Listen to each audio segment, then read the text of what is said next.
사도행전 14장 19절에서 28절에 있는 말씀을 제가 공부하겠습니다. 유대인들이 안디옥과 이고니온에서 와서 무리를 초인하여 둘러 바울을 쳐서 죽은 줄로 알고 성 밖에 끌어내치니라.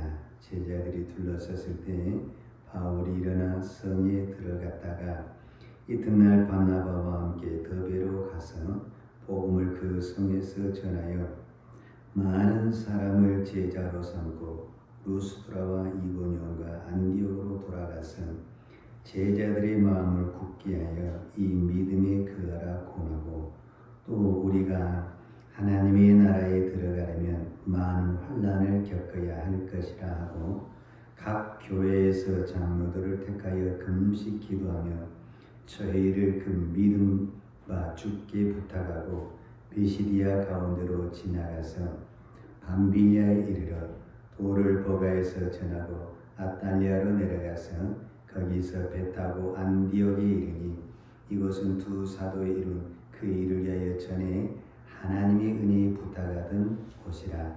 이르러 교회를 모아 하나님이 함께 행하신 모든 일과 이방인들에게 믿음의 문을 여신 것을 구하고 제자들과 함께 오래 있으니라. 아멘. 우리는 앞전 주에 9월 첫째 주일에 교회 창립 40주년 감사 예배를 드렸습니다. 참으로 기쁘고 또 은혜스러운 날인데, 이 코로나로 인해서 여러 가지 부분에 참 하나님 앞에 또 교회 앞에 부끄럽고 또 마음이 불편한 가운데 예배를 드렸습니다. 이렇게 기쁜 날, 이렇게 좋은 날, 온 성도들이 모여서 하나님을 찬양하고 하나님 앞에 예배하면 참 좋았을 텐데 하는 그런 마음이 있습니다. 그런데 또 한 가지 마음은, 앞으로 이 교회가, 저도 마찬가지고 여기 계신 분들도 다 똑같은 마음이겠지, 주님 오실 그날까지 정말 이 교회가 주님이 기뻐하신 교회를 반듯하게 서서 이 땅에 주님의 그 사명을 잘 감당해야 될 텐데 어떻게 그것을 우리가 할 수 있을까 생각하면 저도 정말 주님의 은혜가 아니고는 답이 없다라는 그런 생각이 듭니다. 그러면서 제가 한 가지 깨달은 사실을 여러분과 나누고자 합니다. 여러분, 우리가 교회를, 또 우리가 하나님의 교회다, 주님의 교회다, 이렇게 말을 하지 않습니까? 우리가 세워도, 내가 세워도 이 교회를 주님의 교회다, 하나님의 교회다, 우리가 이렇게 말을 하지 않습니까? 그렇다면 여러분, 이 교회가 하나님의 것이라고 한다면 이 교회의 주인이 하나님이잖아요. 그럼 믿습니까? 이 교회의 주인이 하나님이면 여러분, 이 교회를 지키는 것은 누가 해야 되는 겁니까? 내가 해야 됩니까? 우리가 해야 됩니까? 하나님이 해야 됩니까? 여러분, 주인이 집을 지키는 것이지 종이 집을 지키지는 않습니다. 종은 주인이 하라는 일을 하는 것이고, 주인이 그 모든 것을 관리하고 지키는 겁니다. 그러니까 우리가 오해하지 말아야 될 것은, 이것이 우리가 자녀를 양육하는 것과 동일합니다. 여러분이 자녀를 낳았잖아요. 그런데 우리는 이 자녀를 세상의 사람들은 내 자식이다 라고 말을 하지만 우리는 내 자식이 아니고 하나님의 자녀다. 우리가 이렇게 말을 하잖아요. 그러면 그 자녀의 인생을 책임지는 사람은 부모가 아니에요. 주인이 책임을 지는 겁니다. 주인이. 그러면 그 주인이 누구냐? 주인이 하나님이라는 겁니다. 그러면 우리는 무엇이냐? 우리는 주인에게 위임을 받은 청지기요 종이라는 거죠. 그러면 우리는 청지기로서 종으로서 잘 양육하고 먹여주고 키워주는 겁니다. 그러면 그의 인생의 계획은 누가 가지고 계십니까? 주인이 가지고 계신 거죠. 주인이. 그래서 주인이 원하는 대로 끌고 갈 것입니다. 그런데 우리는 우리 부모가 계획을 세울 때가 참 많잖아요. 그래서 그쪽으로 끌고 가려고 하는 거예요. 그러면은 이미 거기서부터 내가 주인의 역할을 하게 된다라는 겁니다. 교회도 동일합니다. 이 교회가 주님의 것이라고 한다면 주님이 지키십니다. 그럼 우리가 해야 할 일은 뭐냐? 주님께 예배하고 기도하고 말씀을 가르치고 복음을 전하고 이 일을 우리가 하게 되면은 주님은 그 일을 할 수 있도록 주님의 몸된 교회를 지키시고 보호하여 주시고 하나님께서 번창해 주실 것입니다. 여러분, 이 사실을 믿어야만이 교회가 주 안에서 든든히 세워갈 줄로 믿습니다. 이것이 성경적으로 어떻게 증명이 되냐면 우리가 잘 아는 마태복음 16장 16절에 보면 베드로가 유명한 신앙의 고백을 하지 않습니까? 뭐라고 고백합니까? 주는 그리스도시요 살아계신 하나님의 아들이시다. 이렇게 고백을 합니다. 그런데 이 고백을 누가 듣냐면은 예수님이 듣잖아요. 예수님이 이 고백을 듣고 너무 마음에 흡족하시고 마음이 좋았던 것 같아요. 그래서 우리가 잘 아는 대로 베드로에게 예수님이 무슨 선물을 줍니까? 천국의 열쇠를 선물로 주십니다. 그리고 베드로에게 사명을 주는데 그 사명이 뭐냐면 내가 교회를 세우라는 겁니다. 교회를. 어떻게 성경하냐면 또 내게 이르시노니 너는 베드로라. 내가 이 반석 위에 내 교회를 세우리니 음부의 권세가 이기지 못하리라. 아멘. 다시 한번 내 교회를 세우리니 음부의 권세가 이기지 못하리라. 자, 그러면 여기서 내 교회는 베드로의 교회를 말하는 겁니까? 예수님의 교회를 말하는 겁니까? 예수님의 교회를 말하는 겁니다. 그러니까 네 교회를 예수님이 베드로에게 네 교회를 세우라 이렇게 표현하지 않냐고 베드로에게 뭐냐면 내 교회를 세우라. 그러면 음부의 권세가 이기지 못하리라. 아멘. 이게 바로 주님의 교회다 그 말입니다. 그래서 베드로가 그 교회를 세우는데 그 교회는 무슨 교회가 되어야 되냐면은 예수님의 교회가 되어야 된다. 그러면은 예수님의 교회가 되면 무엇을 못하느냐? 음부의 권세가 이기지 못할 것이다. 이 음부의 권세라는 것은 세상의 어떤 권력과 어떤 세상의 어떤 어둠의 세력이 교회를 이기지 못할 것이다. 이렇게 말을 하고 있습니다. 그런데 이 교회가 성장을 하면서 많은 사람들이 내 교회, 즉 예수님의 교회를 세우는 것이 아니라 내 교회를 세우기 시작하는 겁니다. 그래서 크게 교회를 짓고 많은 사람들이 교회를 모여서 이제는 그 많은 사람들이 교회를 지켜줄 것 같았는데 그 교회가 음부의 권세를 이기지 못하더라 그 말입니다. 그러니까 이 교회는 세상을 이길 수 있는 유일한 힘이 예수 그리스도의 이름에 있습니다.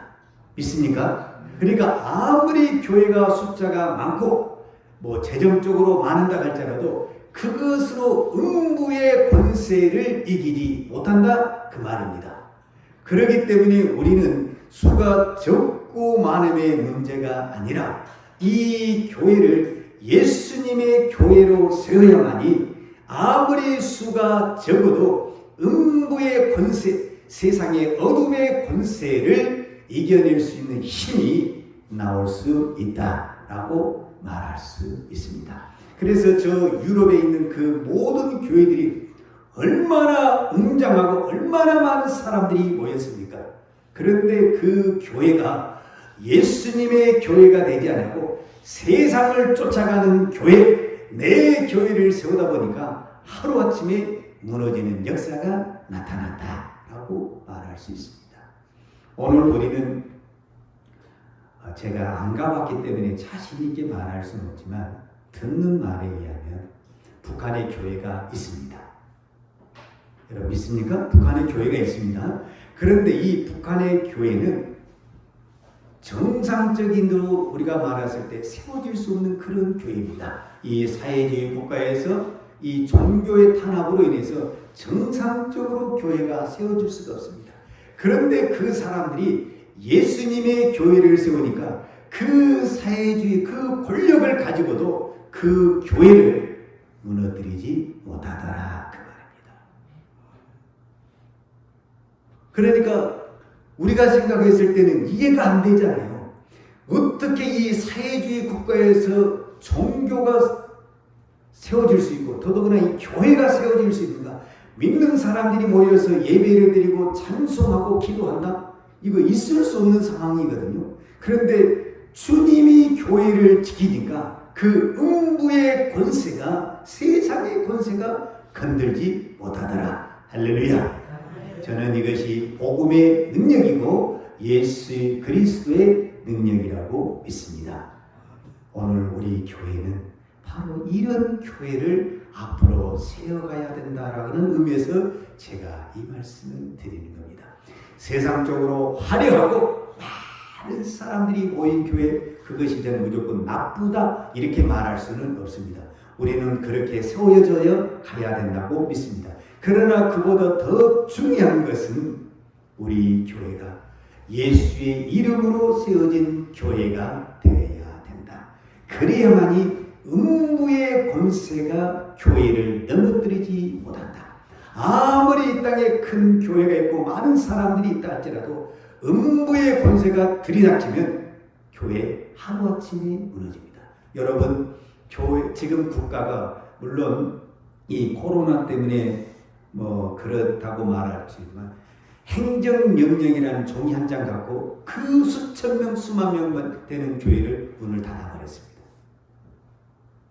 말이 되는 겁니까? 그것은 언제든지 이 세상의 권력은 이 교회를 문을 닫게 할 수 있다는 것을 저희들에게 보여주고 있습니다. 그렇기 때문에 이 교회가 살아날 수 있는 유일한 방법은 사람의 숫자에 있는 것도 아니고 어떤 세상의 권력의 힘에 있는 것도 아니고 물질의 힘에 있는 것도 아니고 오직 복음, 오직 예수 그리스도의 이름 위에 섰을 때 그 교회를 누가 지켜주느냐? 주님이 지켜주실 줄로 믿습니다.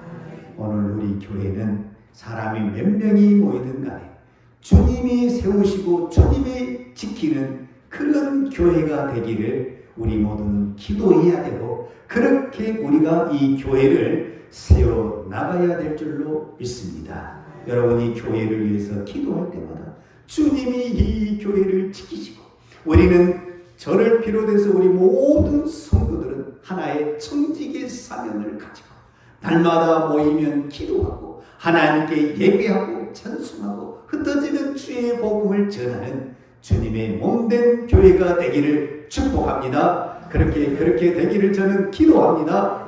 반드시 하나님께서 그렇게 저희 교회를 세워주시고 지켜주시고 인도해 주실 줄로 믿습니다. 저는 이 앞전에 사도행전 14장 19절에서 28절에 있는 말씀을 가지고 믿음이라는 측면을 가지고 말씀을 드렸습니다.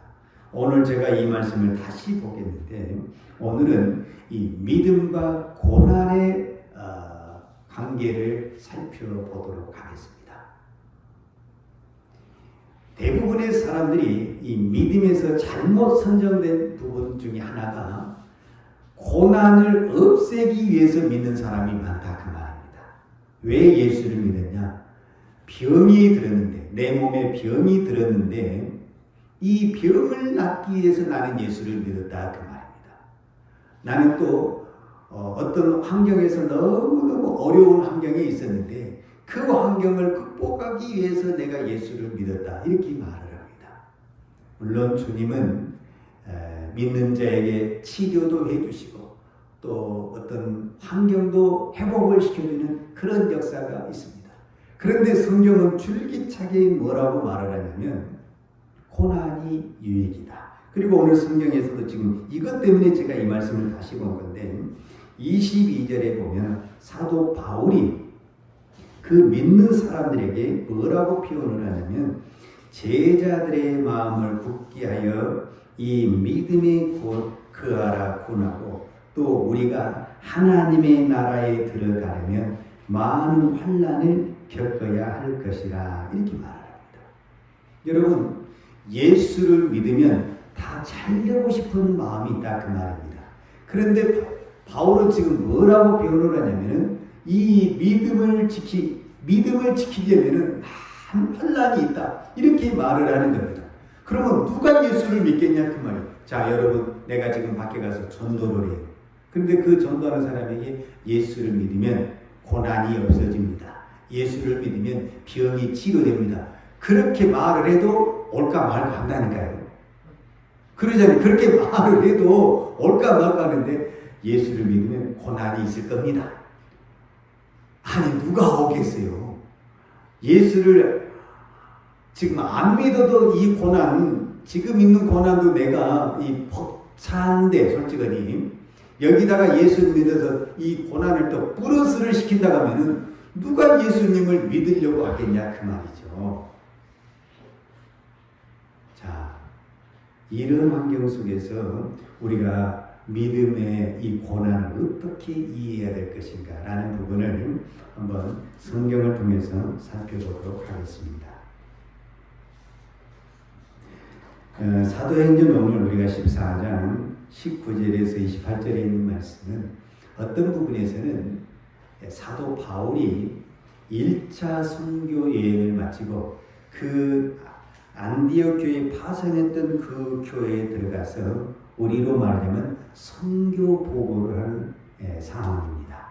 그렇기 때문에 우리는 13장에서부터 이 말씀을 봐야 되는데 13장 1장에서 1절에서 바울과 바나바는 안디옥 교회로부터 선교사 파송을 받았습니다. 그리고 선교 활동을 쭉 하고 우리가 잘 아는 대로 한 바퀴 돌고 이 더베라는 지역에서 이 마지막 종착점을 찍고 더베에서 다시 돌아와서 안디옥 교회에 와서 지금 선교 보고를 한 내용이 오늘 본문의 말씀이다라고 말할 수 있습니다. 그러면 저와 여러분들이 13장 사도행전 13장 2절을 한번 같이 보도록 하겠습니다. 그냥 제가 읽을 테니까 여러분 그냥 들어주시기 바랍니다. 사도행전 13장 2절에 보면 주를 섬겨 금식할 때에 성령이 가라사대 내가 불러 시키는 일을 위하여 바나바와 사울을 따로 세우라. 즉 성령께서 뭐라고 말씀을 하시냐면은 내가 불러 2절에 보면 성령이 가라사대 아예 성령이 말씀을 하시는 거죠. 내가 불러 시키는 일을 위하여 바나바와 사울을 따로 세우라. 즉 바나바와 바울을 성령께서 부르신 다음에 성령께서 이 두 사람에게 뭐 한다는 시킬 일이 있다. 일이 맡길 일이 있다라는 거죠. 자, 그 다음에 그 일을 위해서 13장 4절에 보면 두 사람이 성령의 보내심을 받아 실루기아에서 내려가 거기서 배 타고 그브로에 가서 그랬어요. 그러니까 이제 그 두 사람이 성령의 시키심의 일을 받고 그 다음에 성령의 보내심을 받아서 이제 실루기아 그 다음에 구브로 이렇게 여러 지역을 이렇게 돌아가면서 성령이 시키는 일을 하는 겁니다. 여러분, 성령이 바나바와 바울을 따로 세워서 성령의 일을 맡겼다. 이렇게 우리가 정의할 수가 있죠. 그렇다고 한다면 오늘 우리는 성령과 어떤 관계에 있는가라는 것을 우리가 생각해 볼 수가 있습니다. 여러분과 나는 성령과 어떤 관계에 있습니까? 바울과 바나바만 성령이 부르는 것이 아니고 저를 비롯해서 예수를 믿는 모든 사람은 성령의 부르심을 받은 사람입니다. 바나바와 바울을 제1차 선교 지역에 보내셨다고 한다면 성령은 오늘 저와 여러분을 이 교회, 여러분의 가정, 이 지역에 보내서 선교적 사명을 감당하라는 주님의 명령이 있는 줄로 믿습니다. 그렇기 때문에 바울과 바나바의 사역이나 오늘 우리의 사역이나 어떤 부분에서는 별로 차이가 없습니다.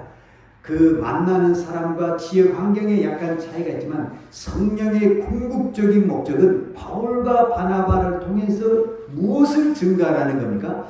바울을 증가하라는 겁니까? 하나님을 증가하라는 것입니까? 하나님을 증가하라는 겁니다. 여러분, 하나님께서 즉 성령이 내 안에 들어왔다는 것은 성령이 나를 통해서 나를 증거하기 위해서 내 안에 성령이 들어온 게 아니다라는 겁니다. 성령이 내 안에 들어왔다는 것은 내 안에 나를 통해서 하나님을 증가하라는 것이지 나를 증가하라는 것이 아니에요. 근데 많은 사람들이 우리는 교회를 다니면서 언제부턴가 말로는 하나님이란 대한 이야기를 하는데 하나님의 이름을 증거하기보다는 나를 증거하고 어떤 우리가 하는 어떤 행위들을 증거하는 것들이 많이 나타나게 되더라 그 말입니다.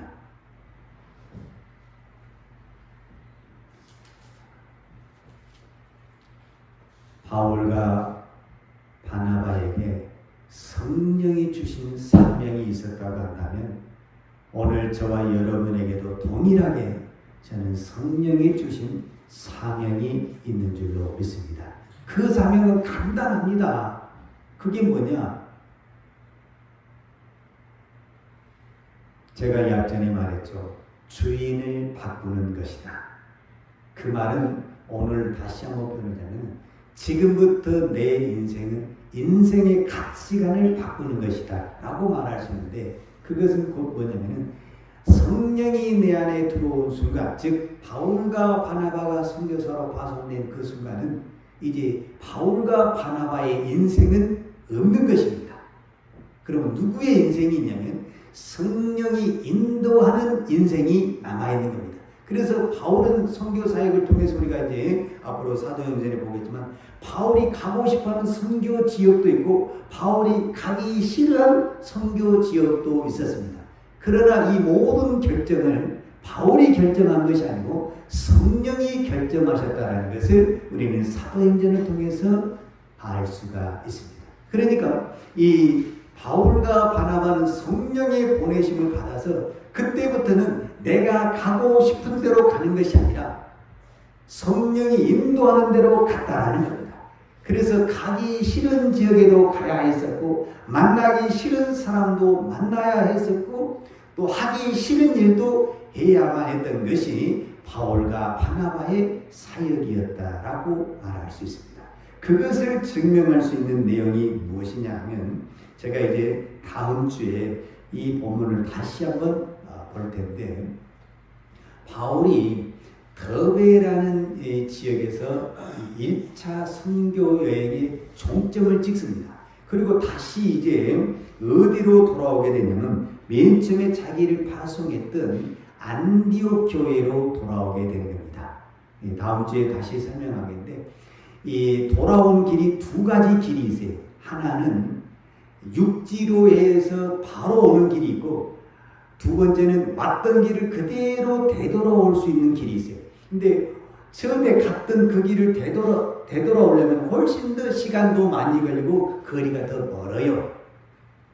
그러니까 이 더베라는 지역에서 바로 육지로 와버리게 되면 훨씬 더 가깝게 이 안디옥 교회를 들어올 수가 있습니다. 즉 우리로 말하면 편한 길이 있고 어려운 길이 있다 그 말입니다. 즉 성경의 표현대로 하자면 좁은 길과 넓은 길이 있다 그 말입니다. 그런데 이 바울과 바나바는 넓은 길을 선택하지 않냐고, 편하고 빠른 길을 선택하지 않냐고, 힘들고 어려운 길, 이 좁은 길을 선택해서 역방향으로 다시 되돌아오게 되는 겁니다. 이거는 바울의 의도와는 전혀 상관이 없이 저는 성령께서 그렇게 움직였다라고 말을 하는 겁니다. 왜 그렇게 말을 하냐면 바울은 루스드라에 다시 오게 돼요. 그런데 루스드라에서 무슨 사건이 나타나냐면 바울이 돌에 맞아 죽습니다. 하나님의 기적적으로 살아났지만 여러분 돌에 맞아 죽었는데 다시 그 사람들을 만나러 가고 싶은 마음이 있겠습니까? 다시 잘못했다 또 돌에 맞아 죽으면 이제는 내가 다시는 못 살 것 같은 그런 느낌, 그런 두려움. 바울도 인간입니다. 왜 그런 두려움이 없겠습니까? 다시 루스드라를 가고 싶지가 않아요. 그런데 바울은 더베에서 종점을 짓고 다시 어디로 가게 되냐면 루스드라로 가게 됩니다. 그런데 이 루스드라에서는 두 가지 사건이 일어납니다. 근데 이 두 가지 사건이 어떤 부분에서는 극과 극의 사건입니다. 첫 번째가 뭡니까? 14장 8절에 보면 우리가 14장 8절 이하에 보면 루스드라에 나면서부터 안진뱅이가 있습니다. 그렇죠? 나면서부터 안진뱅이가 있는데 바울이 복음을 증거하다가 이 나면서부터 안진뱅이가 이 말씀을 잘 듣는 것을 보고 그에게 믿음이 있는 것을 보고 바울이 뭐라고 큰 소리로 말하면 14장 10절에 큰 소리로 가로되 내 발로 바로 일어서라 하니 그 사람이 뛰어 걷는지라 그렇게 말을 했습니다. 어찌됐든 나면서부터 안진뱅이가 일어나는 기적이 일어났습니다. 그게 어디에서 일어났습니까? 루스드라라는 지역에서 일어났습니다. 그런데 이 사건이 일어나서 많은 그 루스드라의 사람들이 바울과 바나바를 어떻게 했습니까? 신처럼 섬겼습니다. 그래서 이 신의 형상을 입고 왔다고 그래가지고 막 송아지를 잡고 자기들이 섬기는 스스 험의 신당에서 제사를 드리려고 할 정도로 바울과 바나바를 신처럼 떠받들었습니다. 그런데 바울이 뭐라고 말을 합니까? 나는 신이 아니다. 이렇게 하면서 그것을 막았잖아요. 이 사건이 끝나자마자 이 바울을 반대하는 유대인 세력들이 여기까지 쫓아오게 되죠. 루스드라에 쫓아오게 되잖아요. 루스드라에 쫓아와서 사람들을 또 선동을 해가지고 이 사람들은 가짜다. 이 사람들은 속임수를 쓰고 있다. 하면서 백성들을 선동해가지고 그 사람들이 돌을 던졌어요. 얼마나 돌을 많이 던졌는지 모르겠지만 어찌됐든 그 사람들이 생각하기에 바울은 죽었다라고 생각을 했습니다. 그래서 성 밖으로 던져버렸어요. 그런데 하나님이 기적적으로 바울을 살려냈습니다. 자, 이 두 가지 사건을 가지고 제가 여러분에게 질문을 하겠습니다. 성령이 바울과 바나바를 보낼 때에는 하나님의 복음을 증거하라고 보냈습니다. 그거는 바울과 바나바나 또는 저나 여러분에게 동일한 사건입니다. 그러면 이 두 가지 사건, 바울이 안진뱅이를 일으키는 사건, 그 다음에 바울이 돌에 맞아 죽이는 이 사건. 자, 1번 바울이 안진뱅이를 일으키는 사건, 2번 바울이 돌에 맞아 죽는 사건.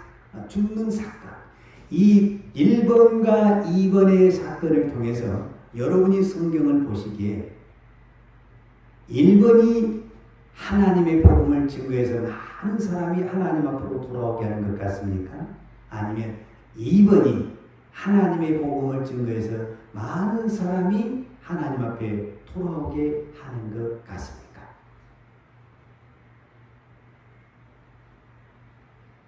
어렵습니까? 1번의 사건에서는 하나님의 이름이 나타나지 않고 바울이 하나님이 됩니다.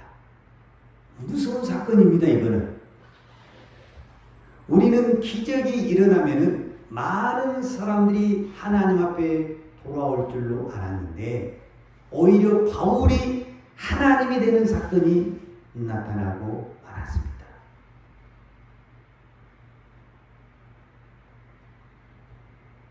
그런데 이 바울이 돌에 맞은 사건을 통해서는 많은 사람들이 바울이 죽었다고 생각을 했습니다. 그런데 바울이 살아났습니다. 그 살아나는 그 속에서 저는 그 돌을 던진 사람들이 하나님을 보았다고 믿습니다.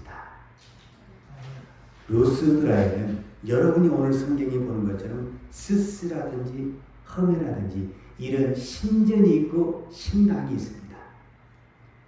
여러분 그 무당집에라든지 어떤 그 우리가 절에 가면은 신당 이렇게 우상이 있잖아요. 형상이 있잖아요. 보이는 형상.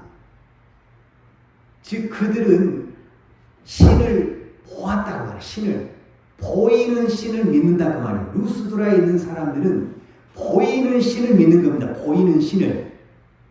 그러면 이 사람들에게 하나님을 믿게 하려면 무엇을 해야 되겠습니까?